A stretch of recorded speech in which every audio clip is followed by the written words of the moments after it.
हरे कृष्णा। तो हमारा नेक्स्ट श्लोका हम लेंगे आज, जो कि चैप्टर 2 से है, टेक्स्ट 62। ध्यायातो विषयान् पुंसा संगास्ते सुपजायते संगात् संजयते कामा कामात् क्रोधोऽभिजायते। Translation. While contemplating the objects of the senses, a person develops attachment for them, and from such attachment, lust develops, and from lust, anger arises. इंद्रिय विषयों का चिंतन करते हुए मनुष्य की उनमें आसक्ति उत्पन्न हो जाती है, और ऐसी आसक्ति से काम उत्पन्न होता है, और फिर काम से क्रोध प्रकट होता है। तो भगवान हमें क्या बता रहे हैं इस श्लोक में कि जब कोई व्यक्ति कोई भी मटेरियल भोग की या किसी मटेरियल वस्तु की अपेक्षा करता है या उसकी इच्छा करता है या उसके प्रति आसक्ति डेवलप होती है। आसक्ति मीन्स अटैचमेंट। तो कभी कभी फॉर एग्जाम्पल मान लीजिए कि कोई नया आईफोन आया और आपको चाहिए वो आईफोन, उसके प्रति आपके मन में कामना उत्पन्न हुई कि काश मेरे पास वो आईफोन होता। वो आईफोन के बारे में सोचते सोचते सोचते सोचते आपकी जो कामना है, आपका जो लस्ट है, वो इतना स्ट्रांग हो जाता है कि जब तक आपको वो आईफोन नहीं मिलता है, जब तक आपको वो वस्तु नहीं मिलती है, आप स्ट्रेस में रहते हैं, टेंशन में रहते हैं। और वस्तु मिलने के बाद अगर वो वस्तु आपको मिल जाती है, 2 पॉइंट होंगे यहाँ पे। अगर वो वस्तु आपको मिल गई, इमेजिन करिए फॉर एग्जाम्पल वो आईफोन आपको मिल गया, तो उसके बाद आपकी इच्छा और प्रगाढ़ हो जाएगी और चीज़ों की इच्छा आपकी बढ़ जाएगी। ऐसा नहीं है कि वो डिज़ायर पूरी होने के बाद आपकी कामना खत्म हो जाएगी, नहीं, फिर आप कुछ और चीज़ की इच्छा करेंगे। ठीक है, तो ये साइकिल चलता रहेगा। अगर वो इच्छा आपकी पूरी नहीं हुई तो आपको फ्रस्ट्रेशन होगी, आपको गुस्सा आएगा। क्यों? क्योंकि आपकी कामना पूरी नहीं हुई। तो बहुत सिंपल भगवान यहाँ पे समझा रहे हैं कि अगर आपने किसी भी भौतिक वस्तु की इच्छा करी है, हाँ, तो क्या होता है, मटेरियल वस्तुएं ऐसी हैं, भौतिक वस्तुएं ऐसी हैं कि आप अगर उनकी इच्छा करते हैं, वो कामना अगर आपकी पूरी नहीं हुई तो आपको फ्रस्ट्रेशन होगा और आपको गुस्सा आएगा। तो अगर वो कामना आपकी पूरी हो गई तो आपकी दूसरी कामना उत्पन्न हो जाएगी।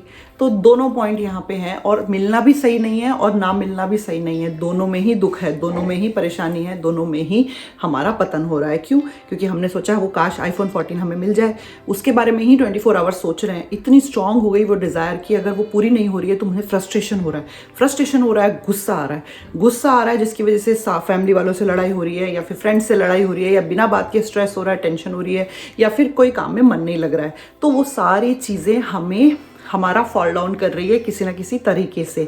रीज़न क्या था? एक इच्छा, सिंपल इच्छा थी, लेकिन उस इच्छा ने हमें फ्रस्ट्रेट कर दिया, हमें गुस्सा दिलाया, हमारी लड़ाइयाँ कराई दूसरे लोगों से, हमारा रिलेशन ख़राब किया, हमारी जो पीसफुल सिचुएशन थी उससे हमें निकाल दिया, हमारे माइंड में स्ट्रेस भर दिया, बहुत सारी नेगेटिविटी हमारे अराउंड आसपास फैल गई। किस वजह से? सिर्फ इस वजह से कि हमने एक डिज़ायर करी जो कि भौतिक जगत की डिज़ायर है। इच्छाओं से कामना उत्पन्न होती है, कामना से क्रोध उत्पन्न होता है, अगर पूरी हो गई तो और दूसरी कामना उत्पन्न होती है, और फिर ये साइकिल चलता जाता है, इसका कोई अंत नहीं है। तो जैसे फॉर एग्जांपल एक आदमी के ऑफिस में उसको जो प्रमोशन मिलने वाला था, उसने पूरे टाइम तैयारी करी थी, सोचा था मुझे प्रमोशन मिलेगा, लेकिन वो प्रमोशन उसको नहीं मिला, उसके किसी फ्रेंड को मिल गया। डिज़ायर थी कि ये चीज़ मुझे मिले, नहीं मिली, तो क्या हुआ? फ्रस्ट्रेट हो गया, गुस्सा आया। अब गुस्सा किस पे उतारे? ऑफिस में तो बॉस पे गुस्सा नहीं उतार सकते, कोलीग पे गुस्सा नहीं उतार सकते, तो किस पे गुस्सा उतारे? घर पे जाके घर वालों पे गुस्सा उतारा, वाइफ पे, बच्चों पे। उनको पता भी नहीं है कि क्या बात है, लेकिन उनके ऊपर सारा गुस्सा निकलता है, जो कि गलत है, राइट? अगर बच्चे ने कुछ नहीं भी किया उस टाइम पे, बेचारा बच्चा आके साले ये बोल रहा है कि पापा मेरे साथ खेलो, उसमें भी हम बच्चे को डांट देते हैं। क्यों? क्योंकि मन में गुस्सा भरा हुआ है, फ्रस्ट्रेशन और एंगर भरा हुआ है, किसी वजह से जो इच्छा उन्होंने करी थी वो पूरी नहीं हुई है। सोचिए, उस इच्छा की वजह से उनके फैमिली लाइफ में प्रॉब्लम्स क्रिएट हो गई। इसलिए भौतिक इच्छा जो होती है, अगर वो पूरी हो भी जाए, अगर वो मानो फॉर एग्जाम्पल वो इच्छा पूरी हो जाती, ठीक है, उसका प्रमोशन मिल जाता, तो वो व्यक्ति बहुत खुश हो जाता। फिर घर पे चाहे बच्चा अगर बड़ा टीवी जो है वो तोड़ भी देता तो भी वो व्यक्ति गुस्सा नहीं होता, क्योंकि उसका मूड अच्छा है, वो खुश है, तो वो घर पे जाके बच्चे को अच्छे से उससे बात करता है ना। तो मूड चेंज हो रहा है, किसकी वजह से? अंदर जो मन में स्थिति है उसकी वजह से। अब मानो प्रमोशन हो गया, प्रमोशन होने के बाद दूसरी कामना उत्पन्न होती है कि मेरा एक और बार प्रमोशन हो जाए, मुझे गाड़ी मिल जाए, मेरे को बंगला मिल जाए, बंगला मिल जाए तो मुझे और बड़ा घर मिल जाए, और बड़ा मिल गया तो मेरे को 4-5 घर मिल जाए। तो ये कामनाएं जो हैं बढ़ती जाती हैं। ऐसा नहीं है कि ये डिज़ायर पूरी हो जाए तो उसके बाद मेरी और कोई डिज़ायर नहीं होगी। ऐसा तो होगा भी नहीं कि हमारी 100 कामनाओं में से 100 की 100 कामनाएं पूरी हो जाएं। 100 में से चलिए 20 पूरी हुई, 80 कामनाएं ऐसी हैं जो नहीं पूरी होंगी, तो उनकी वजह से फ्रस्ट्रेशन होगा, गुस्सा आएगा। तो लाइफ में अगर हम भौतिक चीज़ों को लेके उनसे अटैचमेंट करेंगे, उनसे अटैच होंगे, उनसे आसक्ति करेंगे, भौतिक जगत में जितना अटैच होंगे हम, जितनी आसक्ति हमें होगी, उतना फ्रस्ट्रेशन, गुस्सा, दुख, टेंशन, चिंता, फ्रस्ट्रेशन हमारी लाइफ में आएगा। तो हमें क्या करना है? ये नहीं है कि डिज़ायर नहीं करना है। पुरानी वीडियो में हमने सुना, प्रभुपाद जी ने कहा कि ऐसा नहीं है कि डिज़ायर नहीं करना है, लेकिन डिज़ायर सही जगह पे करनी है, डिज़ायर सही चीज़ की करनी है। तो इच्छा करनी है, लेकिन अब अपने भोगों की इच्छा नहीं करनी, भगवान की भक्ति की इच्छा करनी है, भगवान को प्रसन्न करने की इच्छा करनी है, भगवान की सेवा की इच्छा करनी है। तो जब हम किसी आध्यात्मिक इच्छा को हम अपने जीवन में लाते हैं तो वो हमारे को प्रसन्नता देती है, प्लेजर देती है, आनंद देती है। क्यों? क्योंकि वो इच्छा परमानंद से जुड़ी हुई है। अब जब कोई चीज़ परमानंद, भगवान स्वयं श्री कृष्ण से जुड़ी हुई है, वो हमें आनंद देगी। तो वो इच्छा अगर पूरी हुई तो हमें आनंद देगी, अगर नहीं हुई तो हमें कोई अच्छी सीख देगी। आध्यात्मिक इच्छाएं हमें इस जगत से बांधती नहीं है, इस जगत से बाहर निकालती है। जब श्याम सुंदर से अटैचमेंट करेंगे, उनकी भक्ति, उनके भक्तों, उनकी सेवा से अटैचमेंट करेंगे, तो हमें आनंद ही आनंद मिलेगा। तो इसलिए भक्ति में ध्यान लगाएं। भौतिक जगत की चीज़ों में बाहर से भले ही आप जुड़े हैं, लेकिन अंदर से डिटैचमेंट होना चाहिए। हमें पता होना चाहिए हमारे लिए क्या ज़रूरी है, क्या नहीं। जो ज़रूरी है उसका इस्तेमाल करें भगवान की सेवा में। अपने लालच, अपनी प्रसन्नता के लिए चीज़ों का भोग करना छोड़ दीजिए, और भक्ति में, सेवा में जो आपके अनुकूल हैं उसको अपने जीवन में अपनाइए।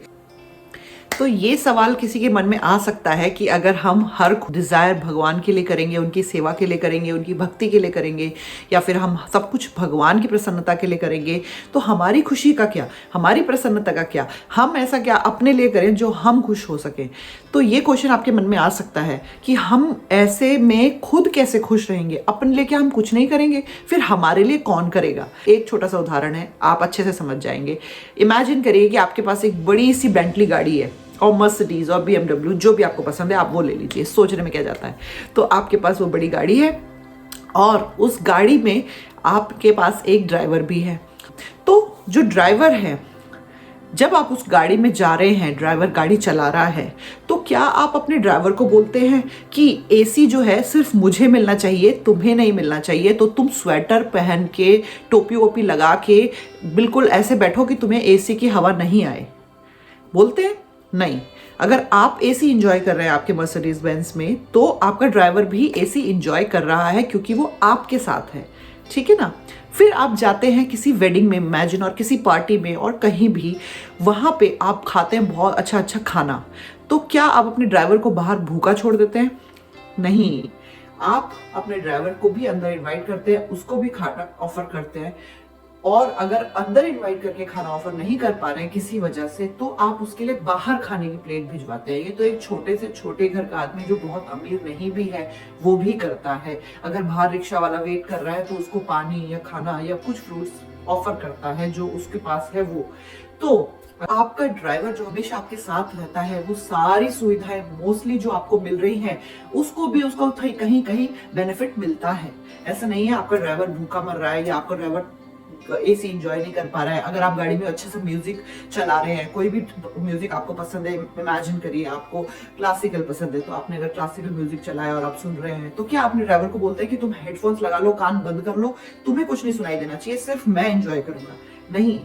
आपके ड्राइवर को भी वो सारी चीजें सुविधा मिलती है। आप मालिक हो, लेकिन क्योंकि वो आपको सर्व कर रहा है, आपका सर्वेंट है, इसकी वजह से आपको जो फैसिलिटीज मिल रही है, आपके साथ साथ वो ड्राइवर भी उनको एंजॉय कर रहा है, राइट। अगर अब एक दिन वो ड्राइवर आपको बोले कि चलो अपना बोरे बिस्तर निकालो और निकलो इस गाड़ी से, ये गाड़ी मेरी है। हो सकता है कभी कभी कुछ सिरफिरे लोग होते हैं, वो भी ऐसे काम करते हैं। वो बोले अब ये गाड़ी मेरी है, तुम यहाँ से निकलो, तो तुम आप क्या करेंगे?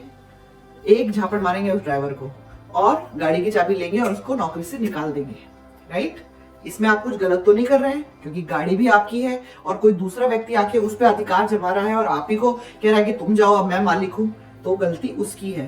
तो यहाँ पे आप कुछ गलत नहीं कर रहे हैं, ये बात दिमाग में रखिएगा। उसी तरह से इस भगवान की बनाई हुई सृष्टि में जब हम जो भगवान के सेवक हैं, हमारा कोई हाथ नहीं है इस सृष्टि की प्लानिंग में, इसकी फॉर्मेशन में, सब कुछ भगवान के द्वारा बनाया गया है। तो प्रोप्राइटर कौन है? कृष्णा। और हम इस धरती पे आके उनकी सेवक होते हुए क्या बोले कि अब भगवान की हमें कोई जरूरत नहीं है, हम खुद मैनेज कर लेंगे, ये सब हमारा है, ये घर, ये बंगला, ये गाड़ी, ये धरती, ये पेड़, ये लैंड हमारा है, भारत हमारा है, ये जमीन मेरी है। अरे भाई, कहाँ से है तुम्हारी जमीन? हाँ, तुमने उगाई क्या ये जमीन? नहीं, ये सब कुछ भगवान का है। ये आसमान, ये पेड़, ये पौधे, ये बारिश, ये फसलें, ये सब कुछ जिन चीजों से हम आज की डेट में सरवाइव कर रहे हैं, या फिर हम कह रहे हैं कि हम इंजॉय कर रहे हैं, सब कुछ भगवान के द्वारा दिया गया है।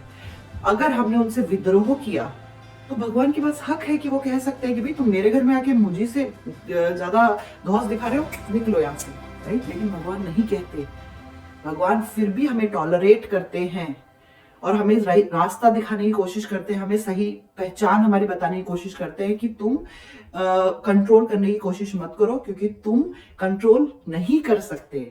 छोटा सा दांत का दर्द भी तो हम कंट्रोल कर नहीं सकते, हमारी हालत खराब हो जाती है, तो हम और क्या कंट्रोल करेंगे? अपने बच्चों को, अपने हस्बैंड को, वाइफ को, बॉस को, कुलीग को, फ्रेंड्स को तो हम कंट्रोल कर नहीं सकते। कोशिश करते हैं तो फ्रस्ट्रेट हो जाते हैं जब वो हमारी बात नहीं मानते और हम उनको कंट्रोल नहीं कर पाते। तो फिर क्यों बेकार मेहनत कर रहे हैं? मान जाइए ना कि आप मालिक नहीं हैं, भगवान कृष्ण वो है मालिक, वो है प्रोप्राइटर, वो है कंट्रोलर, वो है ईश्वरम परम कृष्ण। तो उस ड्राइवर के एग्जाम्पल से आपको समझ में आ गया होगा कि हमें आनंद कैसे मिलेगा। जब हम भगवान के सेवक हैं तो ऑटोमेटिकली जब भगवान किसी चीज को एंजॉय कर रहे हैं तो वो हमें भी देंगे। अब आपने भोग लगाया, 56 भोग का प्रसाद, क्या भगवान सारा खा जाते हैं? नहीं, हमारे लिए बचता है। सारा कर्मा, जो नेगेटिव एनर्जी है, सारी चीजें उसमें से निकल जाती है, वो भगवान एक्सेप्ट करते हैं और हमें देते हैं अच्छा सुंदर प्रसादम खाने के लिए।